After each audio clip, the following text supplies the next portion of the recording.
Hi, everyone. Thank you for joining us. I'm Amanda. I'm the Teen Services Coordinator here.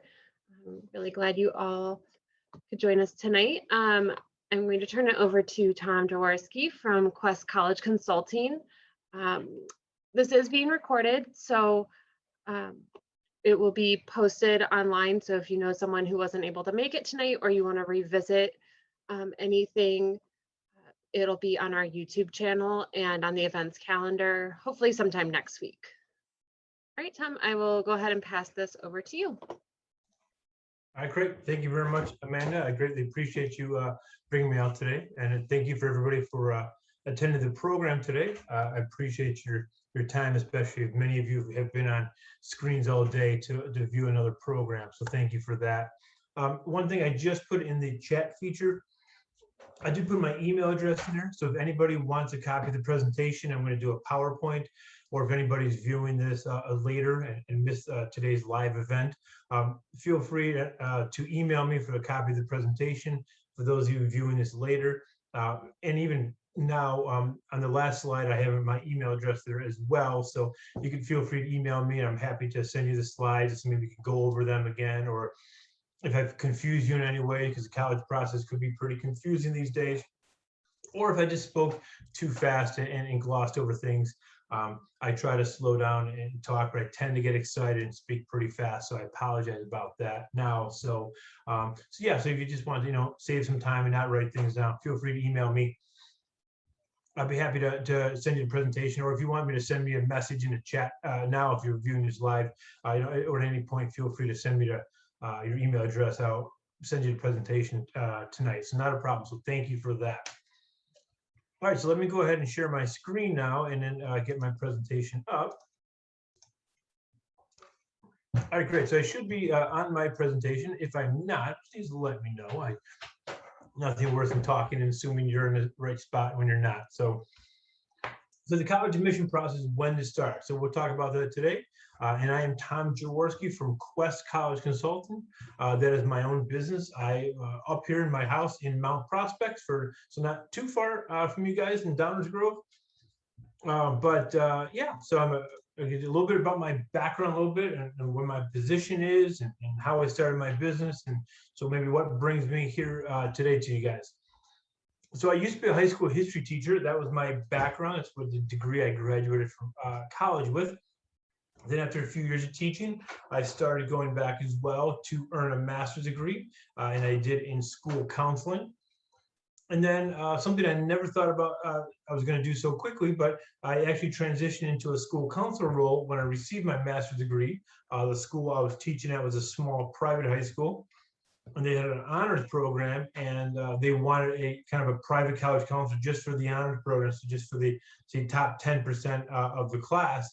So I would just focus on those students, and let the college counselor worry about the other 90% of the class as well. So I really enjoyed my time working, especially doing the college counseling aspect. I really, really enjoyed that aspect. But other parts of your job, right, that you weren't always happy about. So I think I always had the entrepreneurial spirit in the back of my mind, and so I'd always bounce things off my wife. And she said one day, she said, "Hey, why don't you take your skills, your education, and your in your background and create your own business doing what you're doing?" And I said, "That sounds like a great idea. So if you're on board with that, I'm going to leave teaching." So at the end of the 2012 year, I left teaching. And so in 2011, so that last year of teaching, I started my business, Quest College Consulting, as an independent educational consultant. A fancy term for a private college counselor, where in a nutshell, I help high school families primarily with the college process. So meaning help find colleges and identify colleges for them to apply to. I get help with the major search, or pair a major with a particular college, for instance.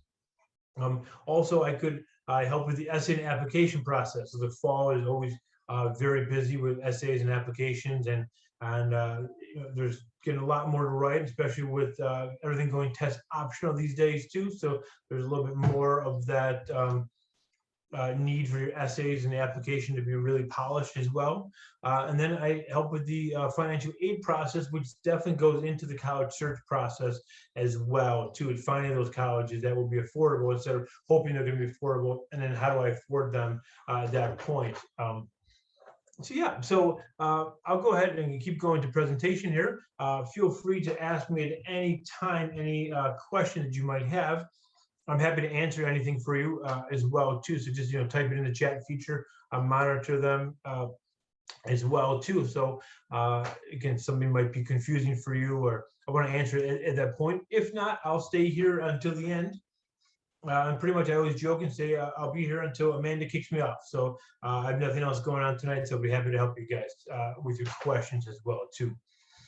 Okay, very good. So tonight, what we're going to talk about, again, talking about the college process. I'll try to take it kind of from sophomore year to the end of junior year.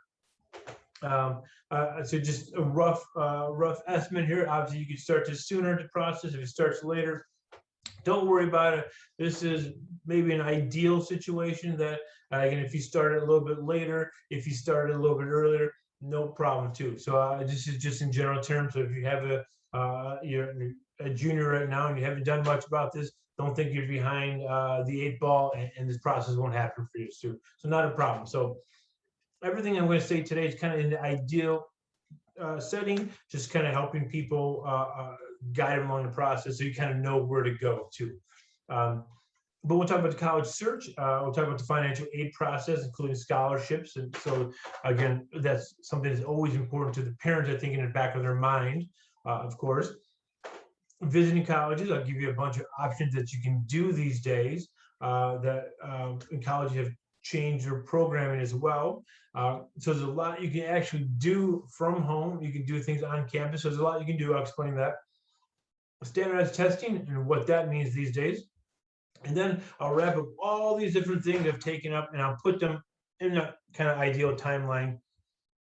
And so you kind of know where to go. And like I said, if nothing else, it could be used as a checklist for you to kind of go through the process. And okay, we've done this, here we go, keep going from there. So like I said, that if you haven't done much and you have a junior right now, there's not time to get off this presentation or right now be anxious because you haven't done much. Not a problem too. And then in the end, I'll give you some final 4 tips. So I would definitely try to summarize this thing with things that you could, if nothing else, you can do those, take away from the presentation. So no matter where you're at in this process, I always try to say this is a fun time, actually. Completing the applications, writing the essays, completing numerous edits on those essays. That's not necessarily the most fun, right? Taking standardized exams, but I'm kind of searching for the colleges and going through that process. That can be fun, right? Because the world's your oyster, perhaps. The United States is your oyster. There's a lot of different options out there for you, and I think shouldn't just be so focused on certain schools, certain area. There's a lot out there. Even if you want to go local, like say a typical student goes about 2 to 6 hours away to college, and so if you're looking at a little bubble at that point, there's a lot of different colleges in that point. But if you even look at the United States, 2,500 four-year universities in the United States alone, let alone Canada, Ireland, England, Australia tend to be the English-speaking countries. People tend to study, go international schools, but there are definitely English-speaking schools in other countries as well. So there's a whole bunch of places you can go. Usually I say obviously it's a time-sensitive matter. I have the asterisk there because, again, you don't have to go to college right after high school, right? There's nobody saying you have to do that. But typically it is, most people want to do it that way. So you kind of have until May 1st and maybe past that to make your final choice about what college you want to go to. But again, there are things you can do after that as well too. There's a whole bunch of strategies and a whole bunch of things you can do, but that's a conversation for another day. But we'll just go with the idea that after senior year, your son or daughter wants to go off to college. And so, things can be done as early as possible and as slow as possible. So like I said, I have sophomores up there, juniors up there. If you have a freshman, even if you have an 8th grader, you can have an idea of where to go in this process too. There are things that can be done. sometimes you just have to wait, and you just can't get everything done early in the process, and you just kind of wait for the process to go. Or like you said, if you haven't done anything, you have a junior, you might move. No, this is not light speed time yet. It's beginning of senior year. You haven't done anything. That's light speed time. And I've helped people successfully get into college at that point too. So don't worry about it. I don't think you should be anxious at any point about this. I would say it's never too early to start. Sometimes maybe it is, but not necessarily too. I did once have a parent of a second grader of an 8-year-old attend one of my presentations. So that was a little early, but she also wanted to get the financial aspect too and understand about savings. So, not necessarily too early there too. But like you said, this is the ideal timeline. I don't want anybody to feel anxious or nervous or scared about this process here too. But remember, a thorough search, whenever you start, can open up actually much needed financial aid. So that's how you can find financial aid. People are like, how do you find those schools? So if you have a thorough open search, you can find those schools. But if you want certain particular schools and you're focused on those, that might not allow you to actually have the financial options available to you. And we'll talk about that as well. So again, it's part of the fun part of the process. Got the whole United States to pick from here too. And when you're looking to pick a college and how it helps students, I always start off with, where do you want to go to school? And what part of the country? Like I said, typically you get that 2 to 6 hour from home. So you can take anywhere up to Cleveland and Des Moines, Iowa, up to Minneapolis area, down to Louisville or University of Kentucky down that way, University of Mizzou, which is a little bit past that, but it's popular enough. And you can extend that a little bit to Kansas as well, to University of Kansas. So, but again, geographic area. Do you want to go East Coast or West Coast, or I've had students before say, I want to go nowhere where it snows. So you divide the country in half and you go south. And if I had another student that said, actually, I want to go somewhere where you have all 4 seasons. And so, they're going all over the place, and you kind of look north of that line here too. So I divide the country down below. Now I divide the country, went up a little bit, and looked around that way for the schools. So you figure out the area you might want to go in the country, and sometimes I don't care. Okay, no problem. Let's look at school size and how big of a school do you want. Do you want to go down to to Arizona State University, where there's 65, 70,000 people on campus? That's a sprawling college urban campus as well. You want something like that? Do you want something maybe a little bit smaller? Big 10 schools tend to have, say 30, 35,000 on campus. Is that too big? Traditionally, of the 2,500 four-year colleges, about 2,000 are under about 2,000 students actually. So you tend to be on the smaller side. There's a lot more of those schools out there, and those are the schools people tend to say, well, I've never heard of that. I never heard of that school. And that's okay. There are plenty of schools out there. There's a bunch of schools actually in Illinois. I'm sure if I rattled a couple off, people would be, I've never heard of that college too, and it's in Illinois. So there's a whole a bunch of schools as well. Just think about the Chicagoland area. There could be so many around this, but North Central College, Robert Morris University, Elmhurst University, Wheaton College. So there's just 4 right around the geographic area in Chicago suburbs here. Let alone some of the big players as well too. So there's a lot to choose from, and so the size can narrow your search down as well too. And then of course locale, meaning, did you want that suburban environment that I just mentioned with those schools? You want the urban environment that I mentioned with Arizona State, University of Pittsburgh, DePaul, Loyola, UIC. Do you want that college town feel like we have U of I, Urbana-Champaign? So you have that idea. Iowa, University of Iowa, Iowa State. They have that college town. So is that something people are interested in as well too? So kind of looking that way to see where you're here. Okay, perfect. Somebody just sent me a message here too, so I just want to read that too. Sounds good. I'll definitely try to keep it in mind. Thank you for letting me know.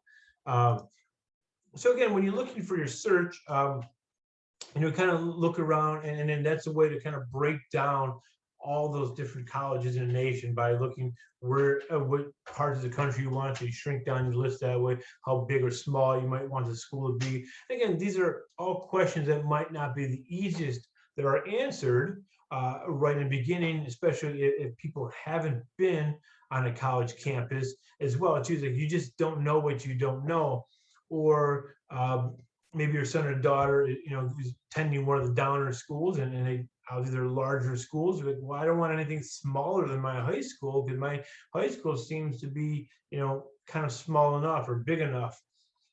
But with the idea that they sometimes forget that college is not going to be just that one building, no matter how big that building is. You're going to have a whole lot of different buildings. It's going to be spread around. There are places to go, places to hide, places to meet people. So again, there's a lot more to a college campus than just that one building. Even though if the college is the same size as your high school as well. So looking around too, so again, kind of pick where the areas you might want to go to school, and another way to break it down at that point would be to look at the academic side of the school too, right? Because that's going to break it down. If you have the grades, perhaps if you have your standardized test scores, which we'll take that one with a grain of salt and put the asterisk down it with test optional out there, and I'll discuss that as well. But there's a lot of different things in there too. All right, I see somebody put a question up there, so I'll answer that. I'm going to finish up the slides and I started, and I'll get back to the question. So thank you for that. I want to acknowledge that. Looking academically, so again, you picked out the size of school and the area you might want to go to. Now you kind of pick up, do your academics match up to that school? And I always try to say, make sure you choose a college for your success. Right? And I always throw out there, just because you had a great standardized test score and you have a great GPA, do you need to go to Ivy League? So people feel that they have to apply to the Ivy League or Ivy League type, right? Ivy League is just 8 schools in an athletic conference, actually. But do they feel that, well, I have to apply to these highly selective colleges at this point because my grades match up and I should be going, or this is what society tells me I need to do? But you don't, right? If you're going to be successful in that environment, right? Ivy League can be very competitive, very stressful. Our students go actually thrive in that environment, because some students might, right? They thrive in the competition. They thrive around being around very academic people. Other people, right? That's not going to be their environment. That social environment that they're not going to be, be a part of. They're going to struggle, because even though they could be, their academics, they could make it there too, but are they going to struggle at that point, right? Because you could be at the lower end of that academic level as well too, and you can struggle in that environment, and those 4 years might not be the most enjoyable, when you could have been more successful at a school that, on the rankings, that could be a little bit lower, but you'll be more successful, and then in the end you'll be happier there too, and you probably would do better academically at that school as well. So just because you graduated an Ivy League school, and again, if you're looking to go on to med school, law school, whatever, they're going to look into your college grades as well too. So if you put your Ivy League on your on your application, but you're going to put your GPA associated with it, and maybe it wasn't the greatest, which could have been a lot better at a still fantastic school that's a little bit lower in the rankings as well too. So keep that one in mind too, right? Choose a college for success, that the environment you're going to be successful in. When you're looking around as well with academics, kind of look at the median 50%. So median 50% for ACT, SAT score, median 50% for GPA, which they usually consider weighted GPA. And so also keep in mind that with the GPA that your son or daughter is going to give the college to, though every college is going to recompute their GPA in a different way. So don't be stressed out, well, is my GPA good? Is it worth it? They're going to weight your GPA differently, and every school has a different criteria and how they're going to do that, and what classes they're going to take, and how many points they're going to give more weight to an AP course or not, or just say U.S. history, they had an A, so we're going to give that many points. That's the way the colleges kind of level the playing field and try to figure out which of the students that they feel they're looking at application when they get GPAs coming in from all across the country. ACT, SAT score, Obviously, you want to look in the middle 50% just to see in that range that if you fit. That's a median 50%, the middle 50% of students who are accepted to those schools. But obviously, COVID threw that out the window as well, and colleges were scrambling to try to figure out how they would go to the test optional route. And nearly 1,700 universities went test optional. Pretty much, it was any school that wasn't a public university in Florida that would allow you to apply test optional. Now, some schools were not necessarily considered test optional, but if you did not submit a standardized test score, some of the Ivy Leagues like that, if you did not submit a standardized test score, they weren't going to hold it against you. Because again, there were some states in this country like California, I had clients in California who just literally could not take the exam. The test centers were just constantly being closed, and so they had a hard time taking that. So again, so do you have the ACT SAT to match up? If not, that's okay. You can go test optional, and colleges will look at a lot more on your application. And they're going to look at it, a little harsher. So they're going to look at things like the rigor of your coursework, the rigor of your curriculum. Did you challenge yourself in high school? Well, what courses you take? Did you get a great GPA because you were getting A's in all honors classes, for instance? Well, if you get an A in an honors class, they'd like to see the progression of you moving on to an AP class at that point. So kind of moving on, and what AP classes did you take, right? Did you have any intellectual curiosity? Did you have a breadth of courses that you've taken? So again, what did you take? What was your curiosity? Did you just take classes to learn? Did you take classes to impress colleges? So they look at all that stuff too. They look at the AP classes you've taken, maybe dual credit program classes you've taken those. They're gonna look at your extracurricular and your activities, kind of things you've done after school, and things you've done, associated with school, things associated not in school, like jobs. Did you have job shadowing experiences? Did you have did you have to have an internship, which is not the easiest for a high schooler to have, or what did you do? What are your hobbies as well too? What did you just do for fun? Did you, what other learning things did you take for fun? Did you take a class in the summer online just to learn and just to do something different during the pandemic because you couldn't? So colleges will look at a whole bunch of things like that as well. Okay, let me grab that question that was up here too. Okay, a person, awesome too. Okay, it looks like definitely okay, sounds good. There's a question, I think, Julie on there too. Thank you very much. I will definitely make sure I will, I'll message you privately to definitely somebody that does go with the presentation, but I'm happy to email you the answer or send you a chat in this afterwards too. So thank you very much for that. All right. So perfect. So when you're also looking for colleges, so you kind of look for the location. Now you're looking up for the academic, that social fit, which I kind of mentioned too with the, are you going to thrive in that environment? Are you going to, be successful that way too? Also, going along with success would be that social fit. So the type of school you're going to go to. Whether you rather go to a liberal arts type of college, which tend to be the smaller colleges and universities out there, where what they say is they prepare students for the jobs that are not yet created, but will be 10 years from now, right? All the different jobs and technology that's come in the last 10 years has really blown up. And now with the pandemic, a lot of things have changed again. And there's a whole bunch of things that are going to come out of this for good and for bad. Obviously, people dwell on a lot of bad stuff that's coming out, but great things like perhaps virtual programming in libraries, having recording of programs and posted online that will be there, kind of watch on demand, right? So I think these are things that might stick around. I don't want to speak for the library, of course, but things like that we might not have thought about or just didn't try before, right? There's a whole bunch of great, working from home. It's becoming a lot more socially acceptable, and of course it will be as well moving forward, perhaps. So liberal arts colleges, we can get a good wide range of an education in a little bit of every subject matter.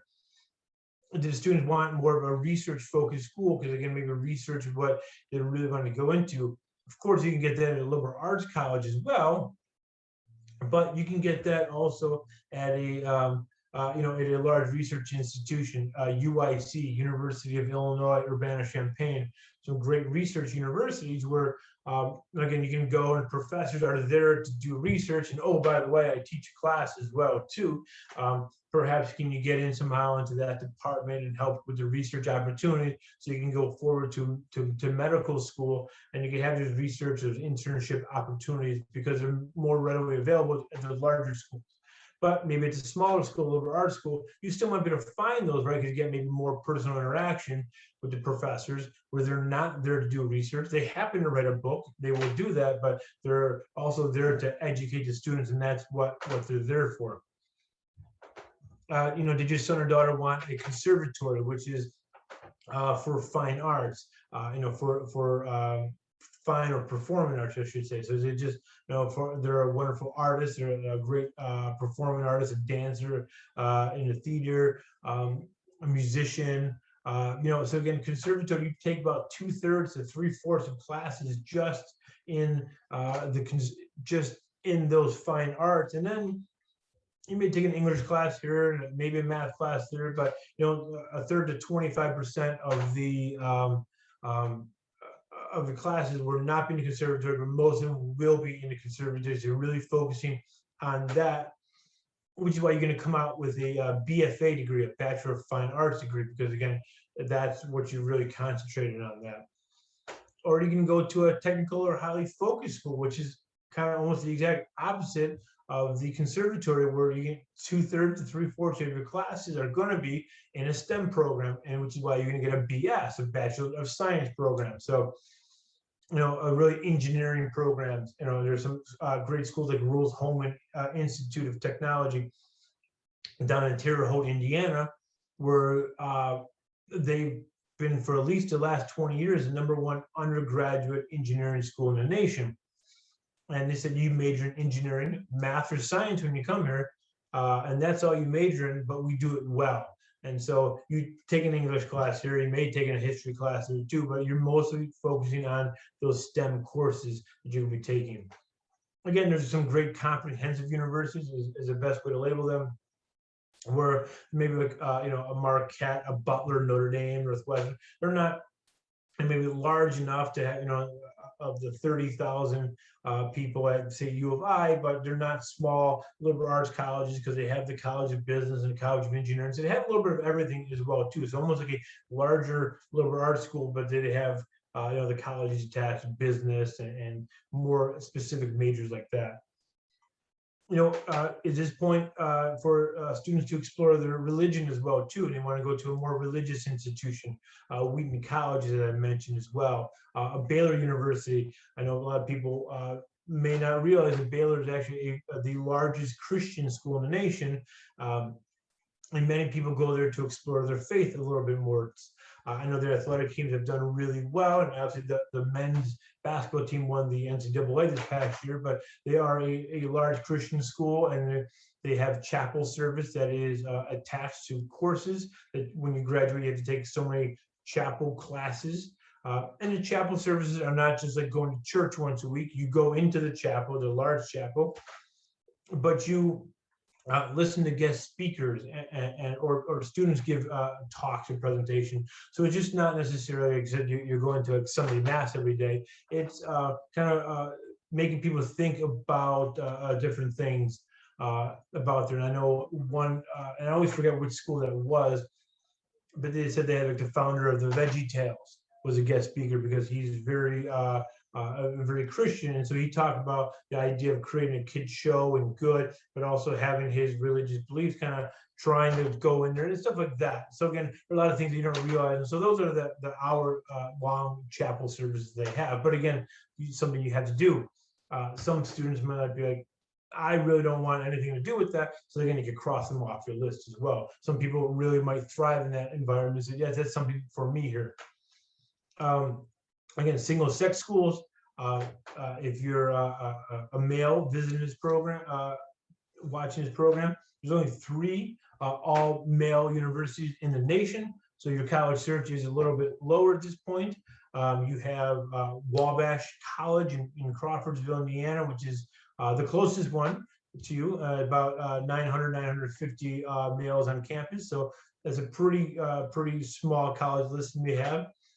There's still a good number of all-female colleges and universities out there as well, too. So again, that could narrow your search down too. That could be something that could be of interest. Obviously, historical Black colleges and universities, they seem to be growing in popularity as well. So those are options for that as well. Or even the community college aspect, the college you do page. There's nothing wrong with going that route. I think that those are excellent routes to consider as well. If nothing else, to save some money. Maybe you could explore the courses you want to take there before you go off to the four-year university as well. So that shouldn't be discounted as well there too. Perfect. So someone has a question here. Okay. Okay, perfect. Well, I would try to get you over that plan. So someone had a nice question here too. So I'm throwing a whole bunch at you, and I think I said I'm going to take all this information and then I'll give you maybe a timeline a little bit and try to help you understand about what you can do and where you can start here too. So just so you can understand on the timeline where you can be at too. So it's a great question if people want to know kind of where do we start. So kind of start with the college search is always a good place to start. I would say try to figure out what colleges you want. So I think I can answer that question a little bit about where to start the process. Start looking for the colleges. I know people always get a lot of college emails, but start doing a search. Start looking at a map and exploring the different schools and where they're at, where you might want to go, or looking into the different programs like they mentioned, like the engineering program that you said that he was interested in. So looking at schools in engineering, so you have that major now, so you got that social fit, maybe the idea that, okay, schools that have engineering, which a lot of schools don't have that, so that will shrink down your college search.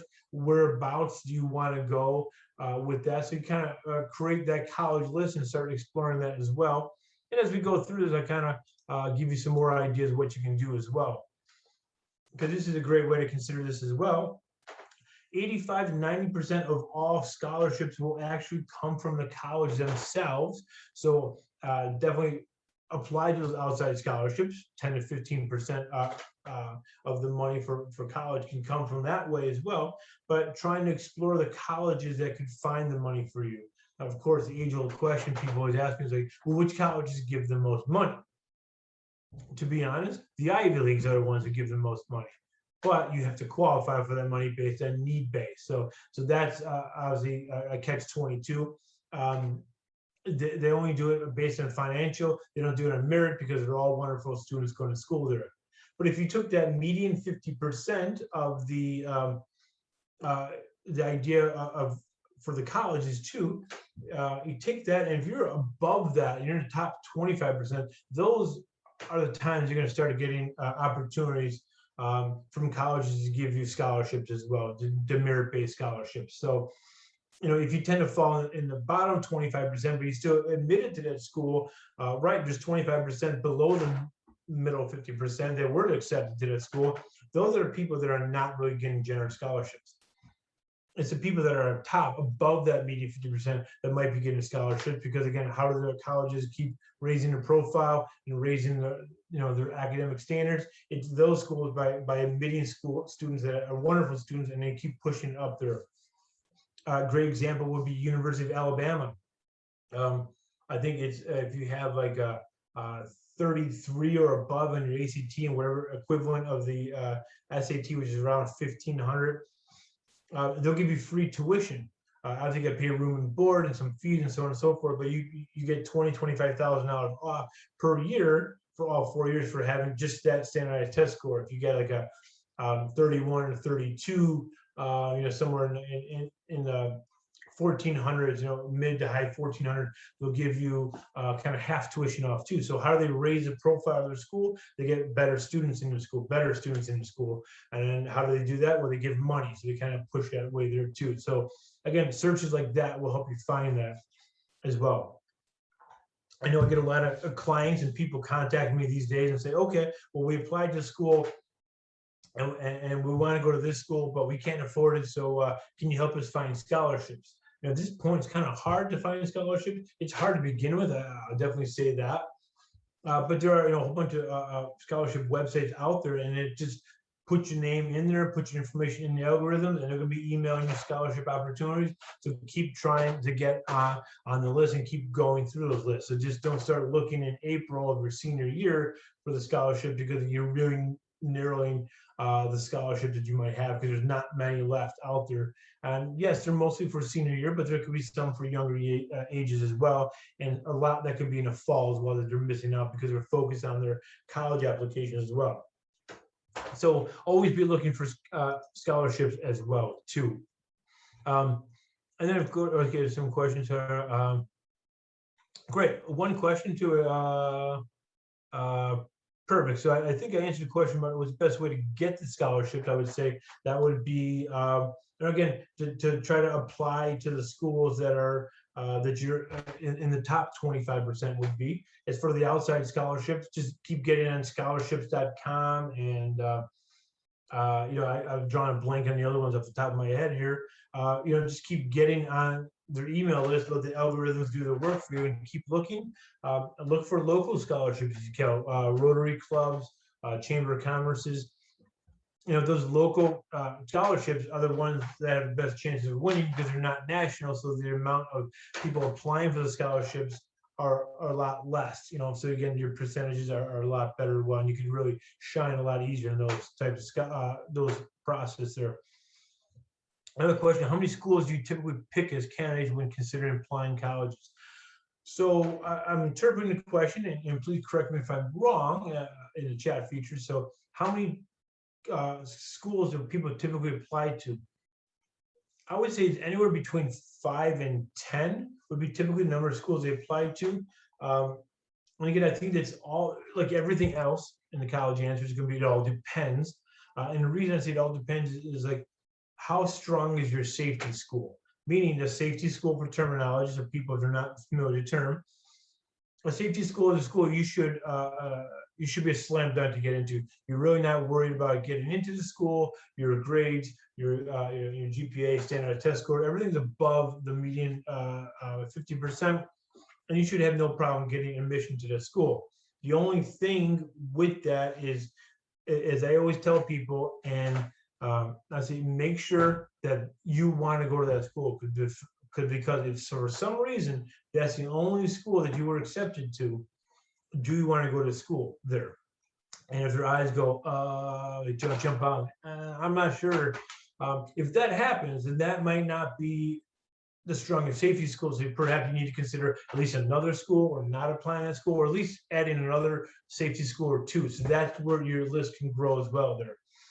If you're very happy with that safety school and said, yeah, I'll be really happy going to that school, okay, no problem. Then you could, again, you could maybe shoot for more reach schools, which are schools that you're in that lower 25%, or just Ivy Leagues or highly competitive schools that just 20% admission rate. It's just much harder to get into.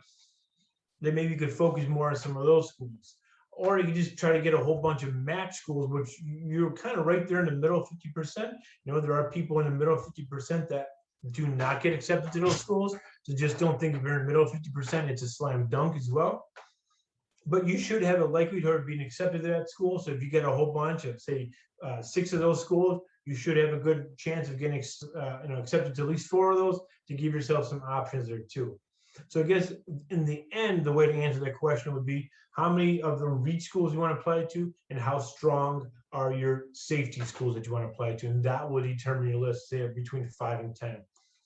Now, this past year, and it has shown actually in the number of applications out there. This year, I've had students apply to more schools than ever, but I think test optional was the reason for that, and I think colleges won't lie to you about that as well. The Ivy Leagues, we weren't necessarily test optional, but if you did not submit a test score, they weren't going to hold it against you. They all had record number of applicants this year as well. So the common application, which is an application that's common to 922 colleges, they said that there were 1.1 million students who sent applications through there, and they set a record by sending a total of 6.5 million applications. So again, they're typically applying of that 1.1 million, right? At least on average 6 colleges per student that they're applying to. So there's a lot more application out there. So you may need to apply to a little bit more schools, just because it's becoming a numbers game, or it did this past year. Maybe things will level off a little bit with more standardized test scores going in there too. So there's a long answer. I hope I answered for you though too, and you understood that. If not, of course, ask it in the chat feature. All right, I'll continue going forward talking about finances. So, of course, trying to figure out how you can afford a college, or what I should say would be to find out if a college is affordable. First of all, when you're looking at a college and you're looking at the price, they're quoting you the cost of attendance. The cost of attendance is fourfold. It's tuition, which is how much it costs to be a full-time student at that school taking classes, room and board. Now we're starting to get with the variable options there too. What dorm room are you choosing? So in which building you're choosing, what meal plan are you choosing? Colleges will put on the cost of attendance and room and board, and that's going to be the average meal plan at the average dorm room there too. So again, you can be a little bit more expensive if you get a bigger meal plan or fancier dorm room, or it can be even cheaper as well too. So, but they take that as the average, so you know where you're kind of standing there. And then they're going to estimate book cost on there too. The federal government wants them to do that, so people know that in the end of 1 year, how much do I have to pay for that school, or what are the thoughts that with all the fees involved and everything, what would it cost for 1 year of my son or daughter attending that school? So books come in at $1,200, $600 per semester. So in the back of your mind, you're only paying that twice a year. But that's something they factor in there too. So a $1,200 estimate of cost of attendance, as well as a $2,500 estimate for expenses. Expenses could be travel expenses, getting to and from campus. And of course, that's going to be a variable cost based upon where they're going to school. If you're going to, say, U of I, that's 2.5 hours away. That's, going back and forth maybe a couple of times, or dropping them off once and bringing them back. That's not going to cost as much as going out to Arizona State, as I mentioned, and flying out to the university, right, and playing fair. And then maybe just want to come home for a family function, a family wedding, or so on and so forth. At that point, it's going to cost you more money. But also factored in there is your Chipotle, Panera money, as I call it, your spending money on campus too. So there's other factors that are estimated in there. But again, $3,700 are estimated, are $2,500 for expenses, $1,200 for books too. So the cost of attendance is just a sticker price. But you want to complete the FAFSA to find out what you actually may pay for the school. But completing this FAFSA is only the gateway. So keep in mind that this is not the end all be all, and this is what you're going to pay for school. Now, going back to the beginning, what is the FAFSA? The FAFSA is the free application for federal student aid. And what that is, it's based on the U.S. Department of Education website, and it goes live October 1st of her son or daughter's senior year. So when they're applying for college is when you're applying for financial aid.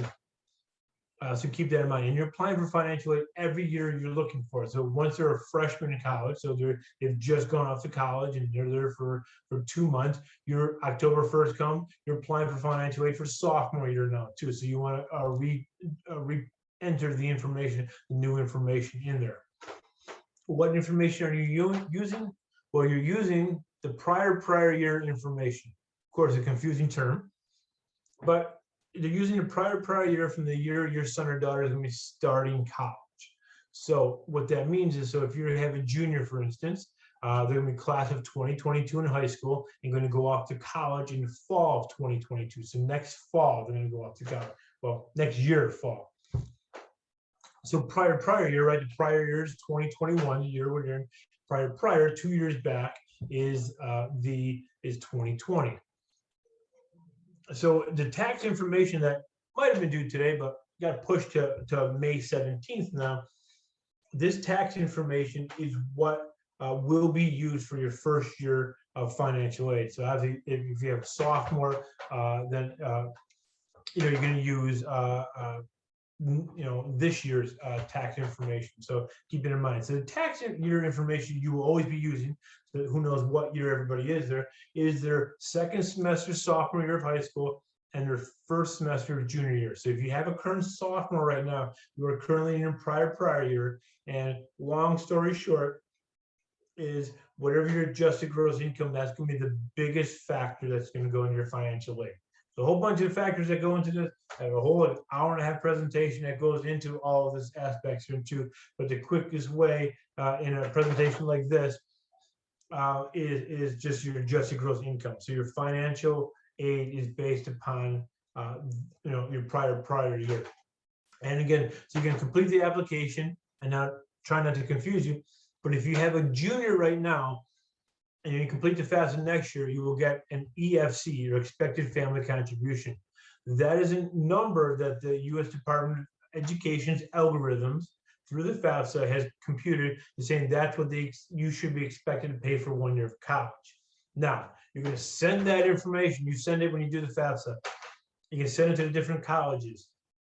And then that is going to be recomputed based on the college's cost of attendance, right? Because every school is going to be different. So if your EFC came out at $25,000, it's just not a blanket $25,000 because the U of I as an in-state student is only $35,000 versus Northwestern, which is $75,000. So you would have to pay 50 for Northwestern and 10 for University of Illinois. So they kind of recomputed based upon the school's cost of attendance, but also what they feel you should afford too. So you may in the end have to pay more than $25,000. It's just a number.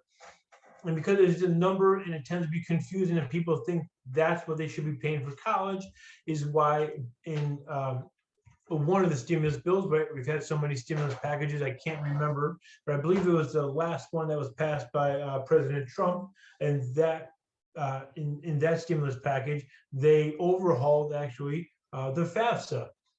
So starting in 2022, 2023, so if you have a sophomore or younger, you will not receive an EFC, you will receive a student aid index. From everything I've read, it sounds very similar to an EFC, just different name.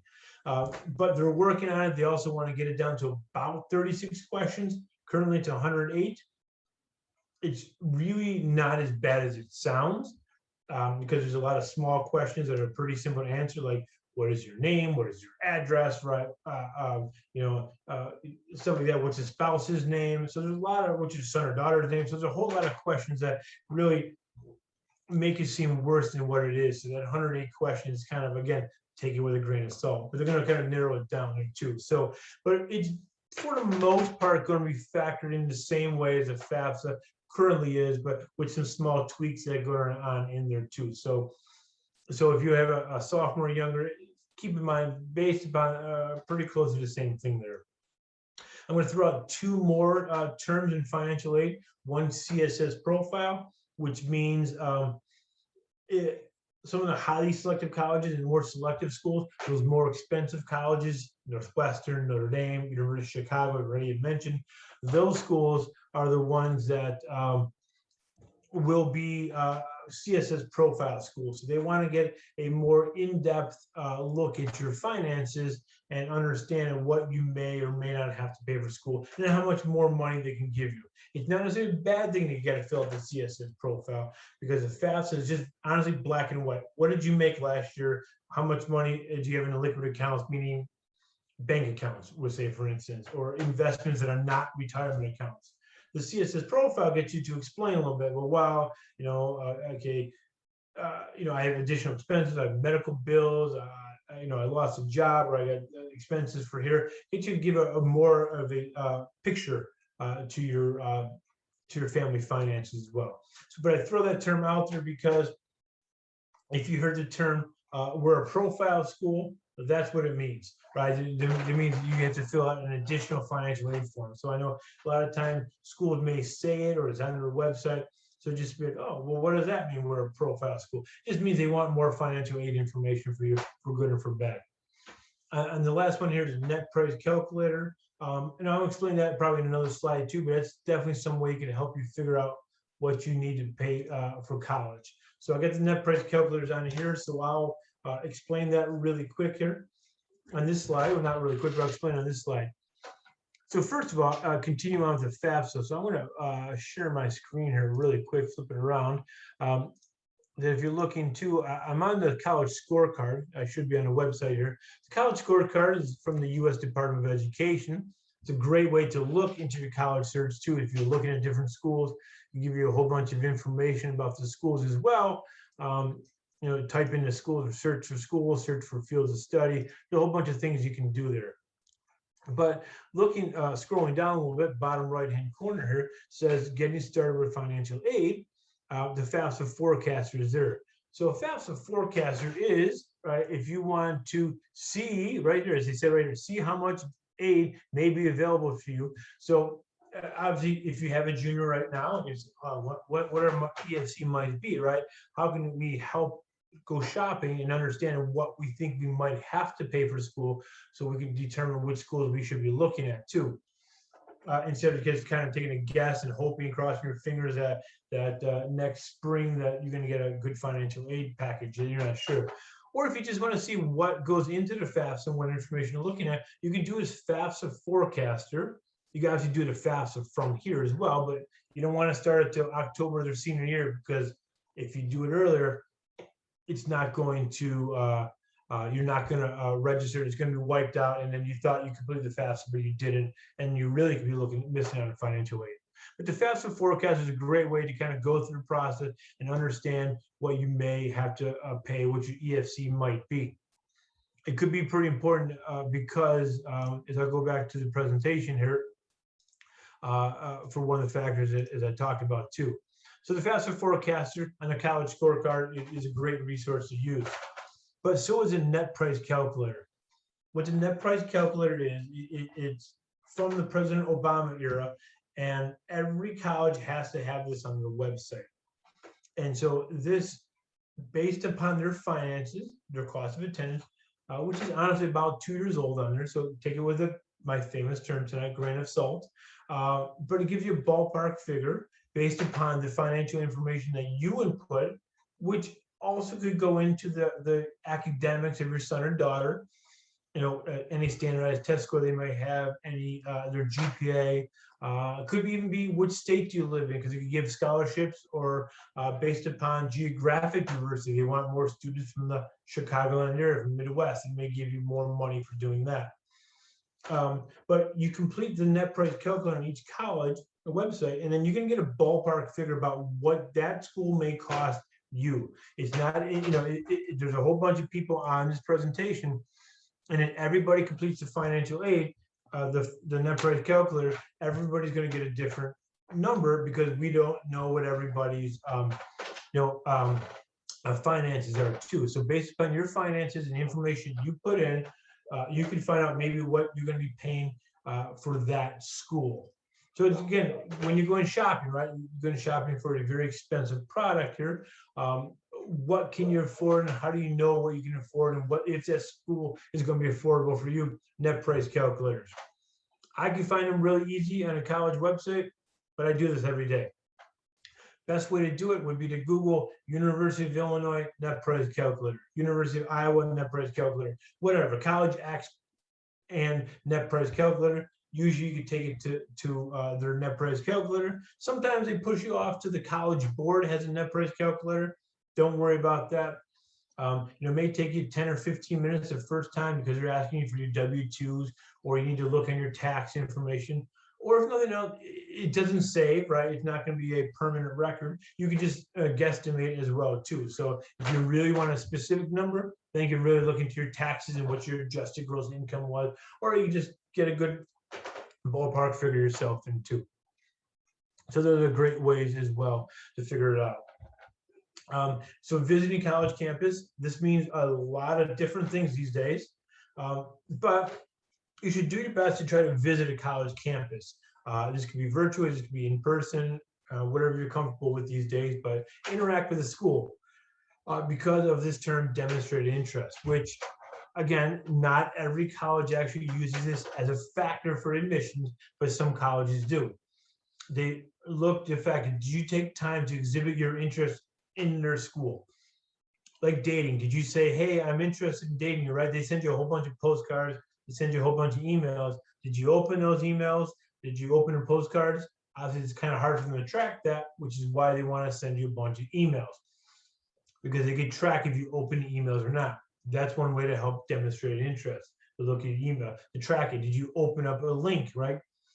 To the email. How long have you been on that link? Where did you click through to get through? All this information, they're tracking you too, right? I don't want to say too much. People might be creeped out about this, but we should know, right? It's the internet. They're tracking a whole bunch of things on you. So that's one way of reading emails from colleges. Taking the time to visit a college campus. Now, definitely with COVID these days, colleges are open for visits. Most schools, you can visit them, but you're not going to get the same experience. You're not going to get large information sessions. We're going to tell you all about the schools and the academics of the schools, the application process and the financial aid process. That's all done online now. So you can do that online. Again, things that are going to be different coming out of this, college online programming. And then they may kind of expect you. So again, if you're looking into the starting the college search, look at some of these virtual programming now online, and spend an hour in the evening, an hour in the afternoon to take these programs and do campus tours. There are campus tours that are online as well, that they're literally walking around the campus. And like, I had a client that said, well, we took a tour of campus, but we couldn't hear much. It was a very windy day and the wind kept blowing in the microphone, right? So colleges are trying a whole bunch of different things. So, but registering for those information sessions online, registering for a virtual campus tour for programming shows your demonstrated interest, that you might be interested in dating them, for instance, that we might want to go to school, and they're going to reach back out to you via emails, and that's your way of starting to interact with them as well. Of course, like I said, you can register for many schools for in-person campus tours. It's going to be much different than what they used to be, but you can probably still walk around campuses. If not, you can take self-guided tours on campus. You can take self-guided driving tours around campus too. So there's a whole bunch of different virtual programming through the admission page. Like I said, if nothing else, College X, visit. That's all I need to work with. To visit, it'll take you to the admission page. There's a whole bunch you can find out there too. So like having a presentation here, colleges, used to understand that while you couldn't visit if finances was a problem, distance was a problem. Now, right, distance is really shrunk. You can take a campus tour of Gonzaga out in Washington now to learn more about that school, instead of trying to get on a plane, going to Seattle, and getting out to the school. Right, there's a lot you can interact with them too and find out more about this school. Obviously, the feel of campus, you can't get it perfect as well virtually, but you can get a good idea if that campus is for you. Maybe, again, you didn't know Baylor was a very large Christian school, and all of a sudden that's going to turn you off, for instance. If you didn't really want that in a college experience, it's Baylor, great, extracurricular environment, not what I want academically for myself or socially. All right, great. You move on. You didn't waste time to going down and flying into Dallas, Fort Worth, and driving an hour and a half to Waco to visit them on campus. Stuff like that. So, but some colleges do track your demonstrated interest. Some colleges don't. When you're in your information session, ask them, do you track, demonstrated interest? If they say yes, make sure you're interacting with the schools. You're opening those emails then too. Or even if they reach out to you, you reach back out to them as well too. You create a conversation with them. So of course, college visits, when's the best time to do this? Well, when, I'm not sure when, what year of students I have on here. So for the current juniors, things may be obviously still a little different as you're applying to college, but maybe let's cross our fingers, right, with the sophomores and the freshmen and younger, things may be a little different. And we can just get back out to college campuses or just life a lot easier than we can now. So when's the best time to visit? Well, there's pros and cons to everything, right? During the college school year, you get to see the college in action. But of course, schools and jobs, are going on at the same time. That might not be possible. Spring break, summer break, you can still might be able to see, summer school going on campus. Smaller colleges don't necessarily have them. didn't necessarily have summer courses, so you might not have people on campus. But you can also visit more campuses. That's okay. You've been on a college campus, you've seen the town around, and you can see a lot. But again, you can visit a lot of campuses on one trip, but sometimes they get confusing when you visit 5 or 6 campuses, and I've done that, taking road trips, visit like 8 or 9 some trips. They get confusing after a while. You get a little tired. You get tired of hearing the same thing. You don't want to see any more dorm rooms. You're a little tired of that. So again, you can get a little tired that way. Sometimes they have open houses. That's something that hasn't happened a lot recently because of the pandemic, but when things open up, they have open houses. They show a bunch of things off, but again, are they just showing these things off because they're putting on the open house as well? Something people say, oh, when should you do it? Freshman year, and younger. I would say worry about the academics that first semester. I would say if you want to go on a campus tour or start talking about college, if you're talking about college for a freshman year, talk about their academics and the importance of getting off to a good start. Getting off the idea that their GPA is really going to be matter from first day of high school. And that, by the time you start maybe taking high school seriously junior year because you have college going on, your GPA could be, low because freshman year is really hurting you. You just didn't get it. So because you had maybe bad habits from junior high as well. So, get off to a good start, get involved in some clubs. Maybe second semester freshman year, if you guys take a spring break trip or a summer trip, hook on to any college campus that's in the area. You go down to Florida, go to a college campus down there. Just get on a campus to see what's there, so you can understand the size of a school, right? If you want the really 70,000 people college campus of Arizona State, or do you want the 2,000 student college campus of, say, Carthage College up in Kenosha? Like, what are they looking for, the different sizes, so they understand what college is. Same thing sophomore year. You attend some college fairs when they're back in business. There's some virtual programs I'll show you coming up soon here. There's some virtual options as well.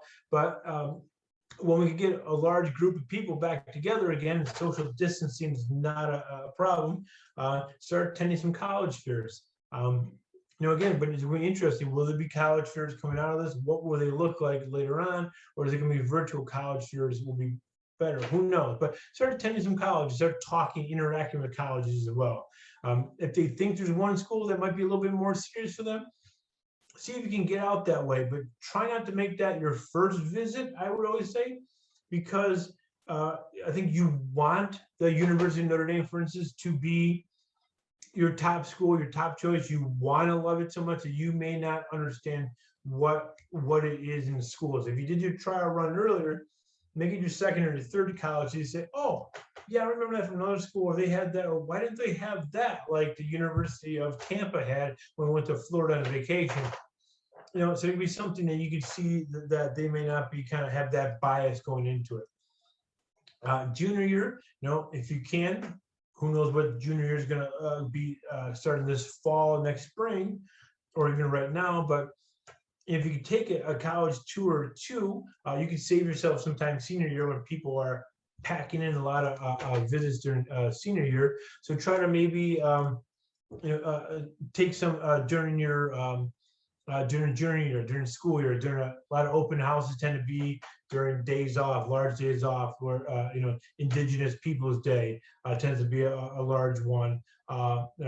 President's Day in the spring, or even Veterans Day, some of that too. So keep those in mind as well. If you're doing take a spring break trip based around, maybe make your vacation based around the colleges they want to go to. Same thing for your summer vacation. Senior year, try not, it's 6 of one, half a dozen of the other. Do you visit the college first and then apply there, or do you apply there, find out where you get in, and then go visit the college campuses?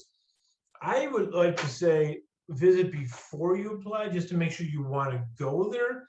It's not always possible though, so I completely understand that. But if you would ask my advice, I would say try to do it beforehand, just to make sure you want to go there. But again, you might not be able to.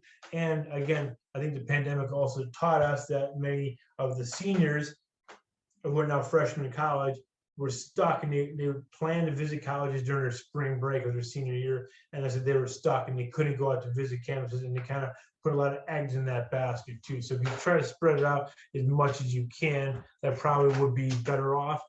Or if not, you get a bunch of virtual programming too. So freshman year, started viewing some every year, started viewing more programming too, and that could really help you out too. And I think that those are going to be around for a while too. So it's not like they're going to take them down too. So going forward, you can even start doing virtual programming and that might take the place more of on-campus tours as well too. Which I don't think will ever go away, but I think the importance might not be as much as before. Like I said, there's virtual programming, like information sessions. Like I said, those are all in person right now. Virtual tours, which again, you can take tours. They'll take you around campus themselves, or there's a bunch of tours that you can that are online, that on demand. You can watch them at any point. Go to YouTube channels and type into college. The admission page all have YouTube channels. View the videos there. There are student panels, one-on-one conversations you can have with the colleges. Like I said, you can do self-guided tours, self-driving tours. There's a whole bunch you can do in person as well too these days. So you're just not restricted, though you are restricted to a bunch of guidelines as well. Maybe some uncertain number of people going to visit. So maybe one parent and a student can go. So instead of both parents. So keep that one in mind as well. So here are a couple of websites as well too. I know since I'm running out of time, I'll just kind of mention these two, and there are links there that if you wanted the presentation, you can go ahead and visit them. They're all a little different. Uvisit.com is typically going to be the campus visit that give you 360 tours. You're kind of guiding it for yourself. It's kind of like Google Maps. Like you're driving down the street of Google Maps and you go through and you turn right and you turn left. You can click on buildings. You can go into buildings. There's a lot you can do. It's pretty cool. It could take you some time, a half an hour, 45 minutes to do it right, to click and everything, to see what's there and to learn about the schools. They're going to tell you information about the school as well. Again, a lot of those are actually the actual tours that the colleges put on their website as well too. Universitytv.com, another really good site, really more geared towards the high school student. 5 to 7 fast-paced minutes to the presentation. Got the music revved up, they're going, they're flying around campus, a lot of graphics on this thing on the screen, but they're showing you and they're telling you a lot of information about the school in small snippets. They have interviews from professors and interviews from the admissions office, from current students. So there's a lot of things on there as well too. But like I said, they're really geared to the high school student, but it's not a bad idea to watch those too. And it can be pretty entertaining. Campusreal.org, kind of like the University TV, even shorter than them, probably 1 to 3 minute videos. They got a whole bunch of videos, but they got a whole bunch of tour guides. What they do is they hire college students to take tours of the campus themselves on their iPhones, on their GoPros, whatever device they're on, and they take you around campus and they talk to you about things. Here's what a classroom looks like. Here's what my first class of the day looks like. Here's my dorm room. And you usually get a lot of different tour guides to choose from, 4 or 5 per college. So they're really different, and you kind of click what you want to learn about from that school.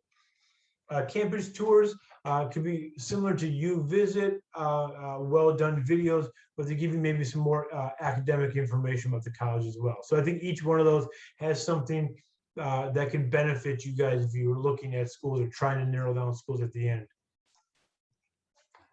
So here are some, actually, mentioned some college fairs that are online right now. There was a whole bunch in the fall, spring, summer, fall of last year. They've redone them now and broke them down into areas of the country. So this Saturday, the College Board Big Future College Days on April 18th is having their Midwest, which is a big Midwest. They have a big Midwest college fair. So you can register for that, and there's it's like 8 hours long, and so different colleges have different kind of like sessions you can go into, or you can just go into Zoom sessions with the school and just kind of pop in like you would at the table at the school. There's a whole bunch of things you can do there too. So that could be a great way to interact with schools. Or if you just started the process and you want to see what some schools are about, what is this school? Tell me more about it. You can jump in there. So that could be like a college fair. I know somebody asked me how I can get started. That's some ways you can do that. NACAC, which is a college admission counselors, which is, I belong to, your high school council belongs to. They have a whole bunch of fairs too. So I think if you Google those, if I send you the slide and you click on the links, you can find those too. There could be great resources. Plus, you actually could probably watch a lot of on-demand videos once the programming has viewed. They leave them online usually as well too. Of course, standardized exams. When should you take them? Starting the process. I know this past Tuesday, Illinois high school students took their SAT exam for free. It's an Illinois graduation requirement, actually, to take an SAT exam at some point in high school. And you get that free one in April as well. You can definitely start then earlier, if possible as well, too. So if you have a sophomore, there's nothing wrong with taking the June or August exam, or waiting to September, October, junior year, just to get a baseline score, see where you might fall in, to see what your option might be available to you. If you took it first time junior year, you just took it this week, that's okay. If you just took one beginning of March, that's okay too. But you just limit the amount of time if you want to retake it. If you're searching for a score, it gives you a limited amount of time. So if you start a little bit earlier in junior year, I would say that's most ideal. But again, it's just ideal things don't always happen, right? They don't happen most of the time. So obviously, just at any point, and plus with test optional, there's not as large of an emphasis on standardized testing as it used to be, and as people think there are too. There's a lot of factors. It's great. You got a great SAT score. Great. What else do you have to offer us too? So keep that one in mind as well. All right. So people always ask, do you take the ACT score? Do you take the SAT? You can take both, right? I say yes. Try taking one and take the other one, see which one can be better for you. SAT used to have subject exams, which were like 1-hour exams on a certain subject. Those have been eliminated, and so they're no longer possible. You would send those scores to a college, usually from highly selective colleges, but they're no longer there. So I cut it off. So I want to acknowledge that some people didn't realize that they're no longer available, and the students no longer need to take those ones. But the SAT subject exam is also run by the College Board, which runs AP exams. So I think they're putting more emphasis on the AP exams as well. But you don't have to submit AP exam scores to colleges. That is completely up to you on your application. Usually you want to submit 4s and 5s to a college. You want to make anything you send them, they'll look at. So make yourself look in a good light with some good test scores. If you don't send them the test scores, college won't say, well, you didn't send a test score, or we're not going to take you. They're not looking at it that way as well. All right, so finishing up, and I greatly appreciate you people sticking around. I tried to slow down, so I think maybe it took a little longer here, but hopefully I got some good information for everybody here. But so the ideal timeline could be, right, so fall sophomore year, start creating a college list, figure out colleges you may want to go to, right? Make it a big long list. There's nothing wrong. It doesn't have to be 10 schools or 10 schools I'm going to apply to. You can make it 50. That's okay. You can cross them off. You do your you do your virtual visits as well there. January 1st of the student sophomore, that's when your PPY year begins.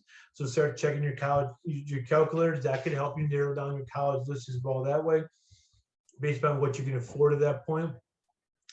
Late winter of sophomore year, even just around January time too. Start looking into summer programming. Is that something you're interested in? What are they going to do in the summer going into junior year, their rising junior summer year? Start looking into maybe taking an ACT, SAT exam. If that bleeds into early junior year, that's fine too, but start considering that. Because I have some of these exams on here, SAT.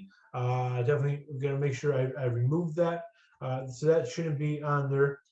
But you don't need to take those as well. But summer, did you want the summer of sophomore to junior, do some college visits in person? Definitely should be doing some virtual programming as well. throughout the year as well. Because again, you can sit down, hey, the first Tuesday of every month, we're going to do a college, a college visit online. So we're going to set aside that day. Don't plan for anything, so on and so forth. Easier said for done for that. But look online. There's a whole bunch of dates you can choose 2-3 months out. Sometimes put it on the calendar, and that's what we're doing that day. Okay, it said attend a college fair. It said fall junior year, attend a college fair. I mean, sometimes a lot of places have them in the spring. District 211 might be coming up a little bit whenever things are becoming normal. I don't see them having it this fall again, but they usually have theirs in the fall. So that's why I put it on there too. That's one of the only that in the main district in the fall that I can remember. But see if you can, when times are normal, attend a college fair, right? You might have a standardized test score. You might have taken it earlier. Did you have your score so you kind of have an idea of what schools you're looking at?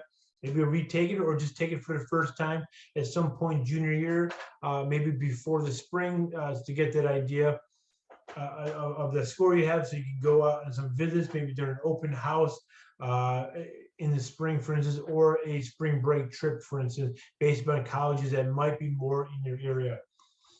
Then in June of your junior year, maybe look to take the ACT, SAT again, right? Especially if you took it in April for the first time. That's the next time to retake it.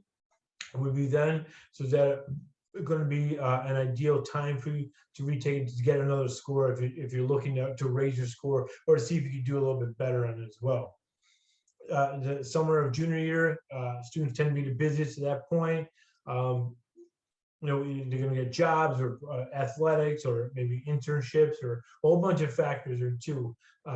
Try to look to see though if you take a trip to do some college visit trips in there as well too. Maybe visit a couple more of those serious colleges that you're looking for. And then the summer of junior year, going into senior year, the rising senior year, begin your college applications. That's when I recommend the high school student could do it. When I work with my clients, it's always a great time to do that because you can build that foundation in the summer. You can't finish it. Some people tell me, "Oh, I want to finish it by the end of summer." It's really not possible because it bleeds into the school year. There are things you need from your high school, so you just can't do it. But there's a lot you can do. You can start working on those essays and writing a good essay and learning how to write it and get a thorough one. So you're not stressed when school goes back into session in the fall, and you're really busy with everything too. Especially, this year if you have a current junior, right, do some stuff a bunch in the summer because maybe you start the school year in person. Let's hopefully, right, the whole school year runs smoothly. It would be the traditional experience modified. But then, they're going to be excited for school. So they're going to have to get more AP classes and kind of forget about the applications. Like, yeah, it's due November 1st. I'll get there. The next thing you know, it's Halloween and it becomes a very scary day for your family. Senior year, I just threw the senior too as well. August 1st, the Common App reopens. It closes for a couple of days. In the end of July, clears out the system. But you can do some things in the summer beforehand in the Common App. But then they'll reopen. New college deadline dates are in there too. So there's a whole bunch of things that are cleaned up on the Common App, and you could start putting things in again too. But complete your Common App. September 1st, most other applications go live. U of I tends to be a September 1st date, but they're actually on the Common App for the first time starting next year. So maybe you can start the process a little bit earlier as well. The FAFSA goes live October 1st.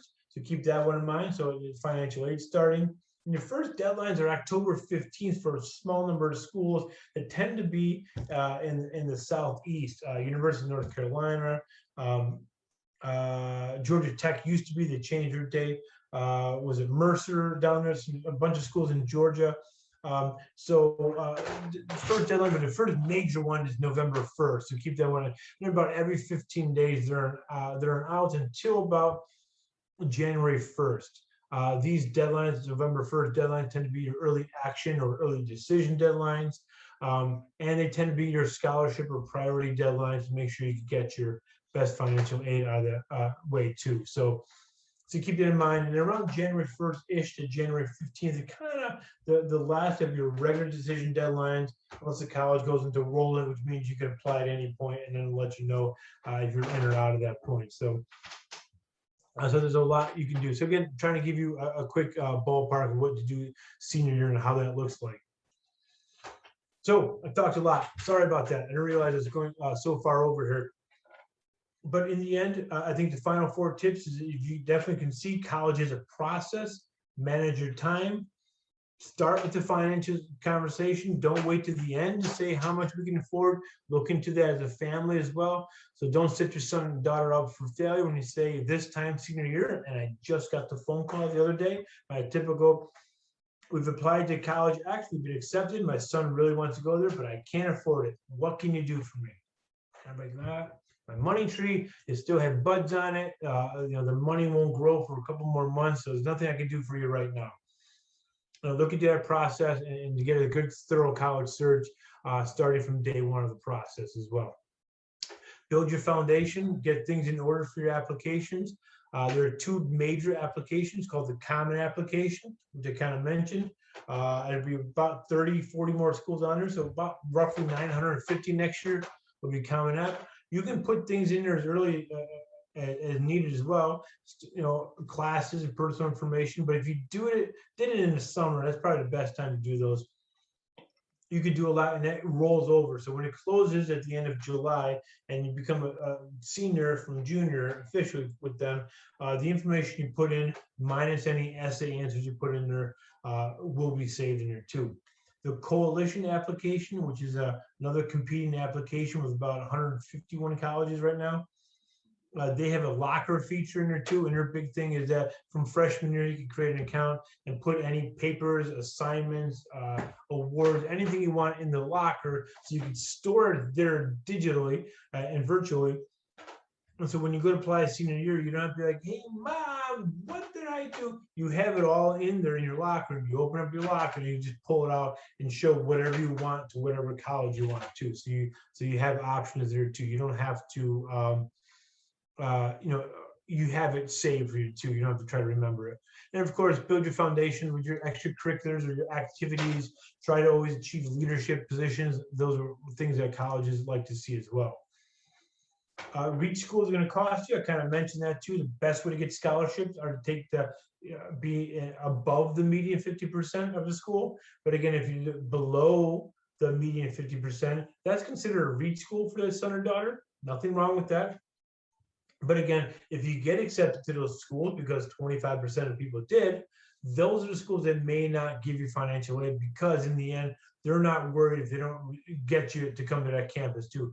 They would rather get the students in the top 25% than the below 25%, so they're going to offer them more money too.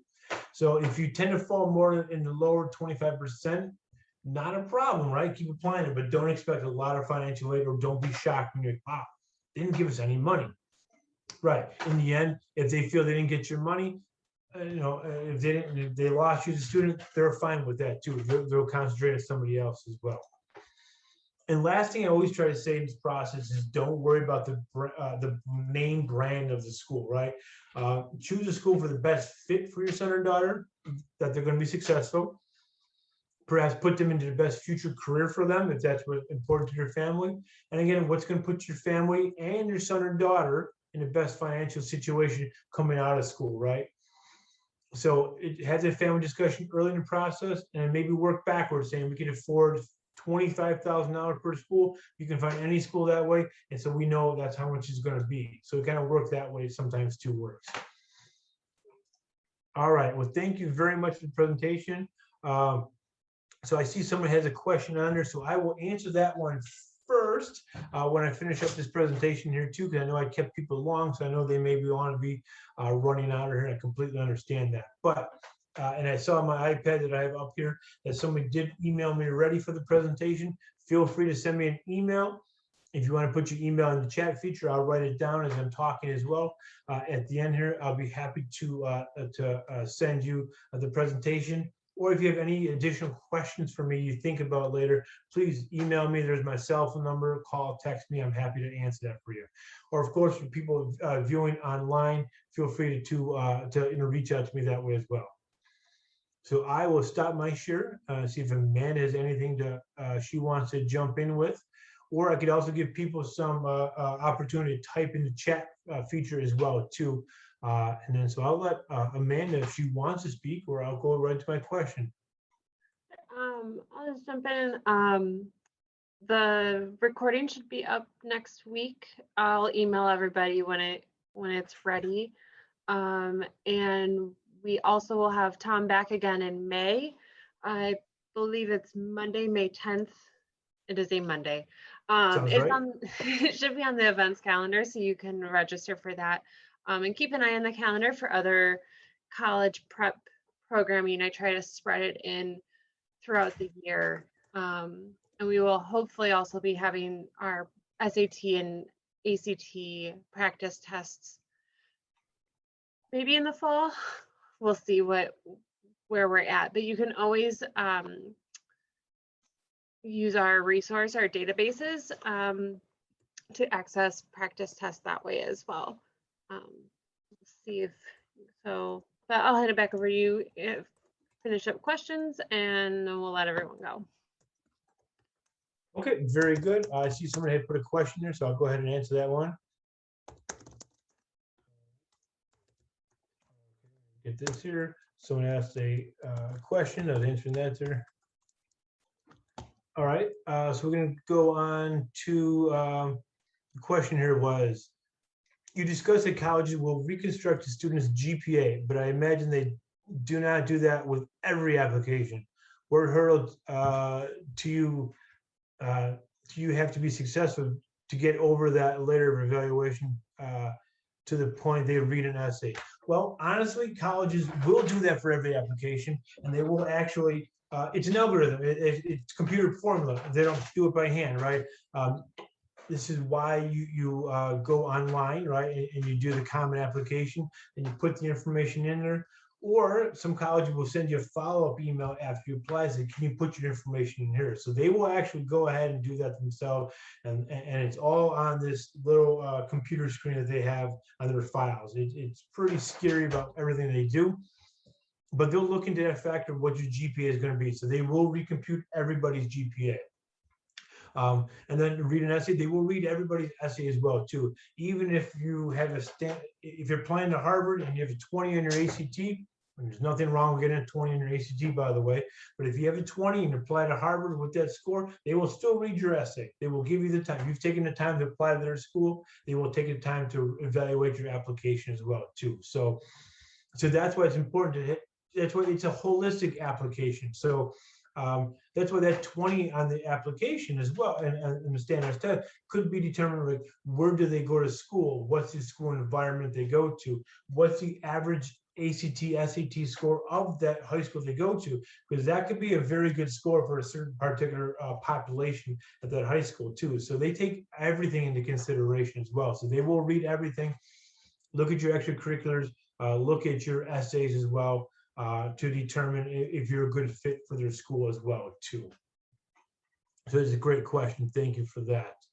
All right, does anybody else have a question for me? I enjoyed answering that question. I enjoy answering questions as well, but I know I stuck around for a while too.